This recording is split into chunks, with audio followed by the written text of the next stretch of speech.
And katulad ng sinabi ko, gagamit tayo ng tarot sa special episode natin 3683, 3684, and 3685. Tatanungin natin yung journey card natin, no? Ano ba yung journey na lalakbayin mo ngayong Lunes? Dahil kung napanood nyo yung daily episode natin, maiintriga kayo.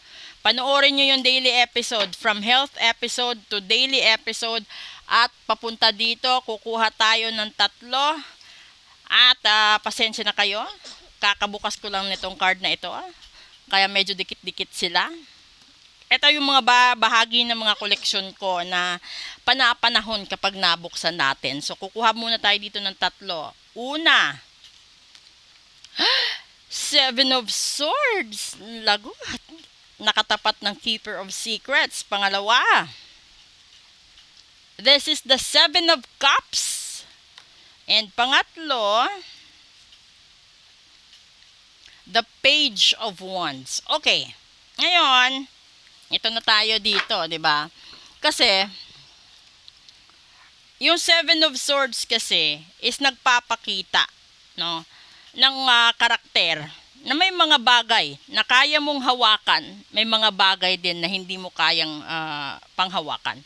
So kung itatapat mo ito sa Keeper of Secrets, posible na yung ibang tinatago mo is lalabas, no?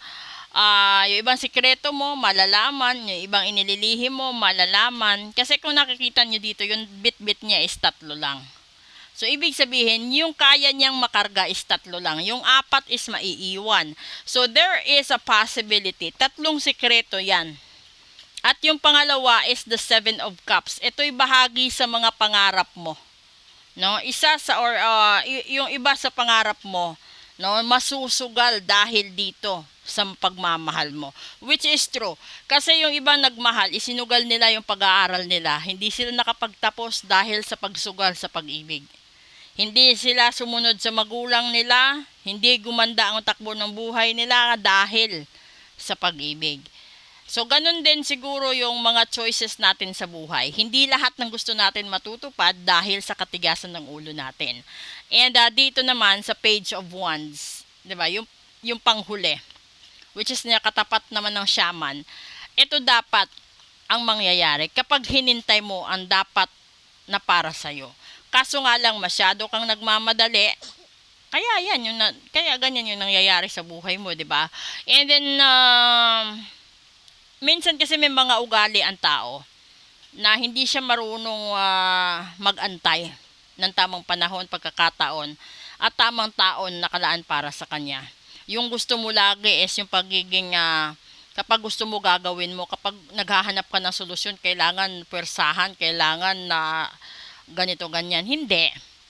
Kasi sa katulad ko na isang manghuhula at faith healer, kapag nanggamot ka, kung diretsa kitang gagamutin, why not?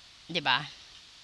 Pero minsan yung balakid kasi sa spiritual side na panggagamot is yung pasyente mismo, kung naniniwala siya at nagtitiwala siya.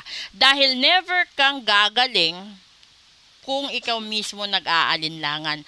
Panoorin nyo yung sinabi ko sa health natin, reading. Kung gusto mong gumaan ang buhay mo, kung hihiling ka ng 10,000, dapat nakahanda ka rin ibigay ang 10,000 mo. Ganun ka dapat tumaya. Di ba may uso sa TikTok? Magkano ba talaga ang dapat mong itaya para tratuhin ka ng tama? Di ba? So yung sagot doon, tapatan mo para patas kayo.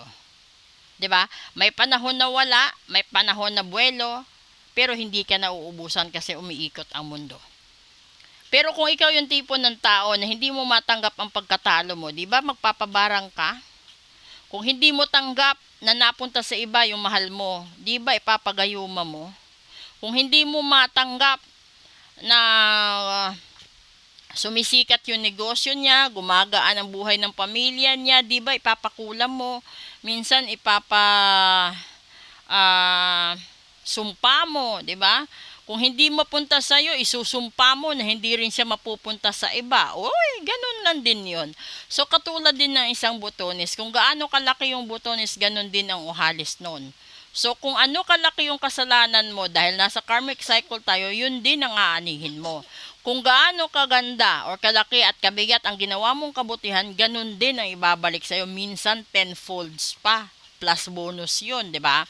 Katulad din yan sa patakaran ng isang kumpanya. Kapag naglingkod ka sa mahabang panahon at napanatili mong mabuti kang tao sa mata ng amo mo at sa mata ng kapwa trabahador mo, di ba darating minsan, bawat taon, kahit isang beses, dalawang beses, kaya nilang i-achieve or ibigay sa'yo yung recommendation at saka yung mga certificates at mga bonuses at saka mga incentives. So, ganun din sa patakaran ni karma, sa patakaran ni universe, sa patakaran ni God, na kung ano yung mga tinatago mong sekreto. It might be a good secret or it might be a secret na hindi maganda ang dahilan. Aanihin mo yan. Lalabas yan lahat sa tamang panahon. At kung ayaw mong mapahamak ka, di ba, unahan mo na. Kasi sinasabi nga mismo ng doktor, precautionary measures is better than cure. Ganon din sa spiritual na side. Kung gumagawa ka ng paraan para gumanda ang kutis mo, gumanda ang mukha mo, gumanda ang pangangatawan mo, bakit hindi mo magawan ng paraan na pagandahin din ang spiritual side mo? Nang sa ganun, hindi ka tablan ng barang kulam, sumpa at gayuma. So kung kaya mong protektahan ang pamilya mo sa mga taong mapanira, kung kaya mong igapang ang pagkain ng mga anak mo at asawa mo sa araw-araw, para maprotektahan ang kanilang kalusugan, bakit hindi mo kayang igapang ang spiritual side? Kasi kalimitan, sa spiritual side kayo tinatamaan. So, yung taong galit sa inyo, nagmamanifest ng negative towards your life, towards your business, your family. Yung kawawa kasi, yung mga anak na walang kaalam-alam, na isinumpa sila ng in-laws nila, isinumpa sila ng mga kapamilya nila mismo. Yung iba, di ba, nagkakasakitan, nagkakademandahan, kahit siblings, dahil sa properties.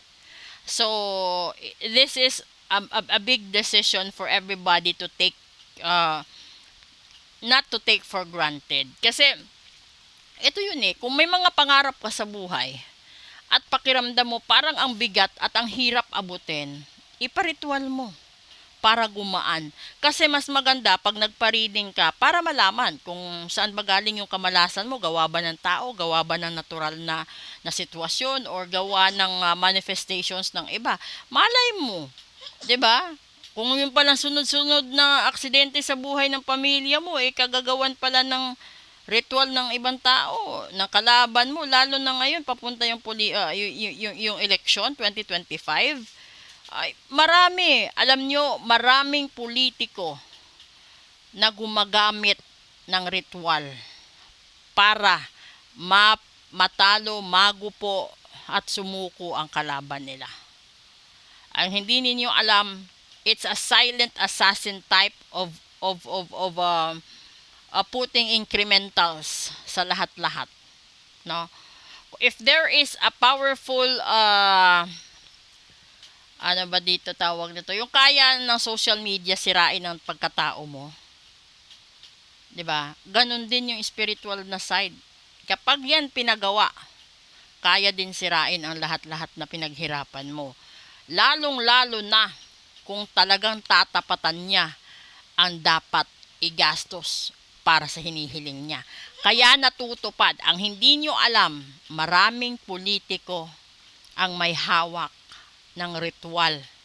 Dahil takot din sila, natamaan sila ng bala, tamaan sila ng barang, sumpa, at iba pa. Yun lang kung bakit umuulan ang blessings nila.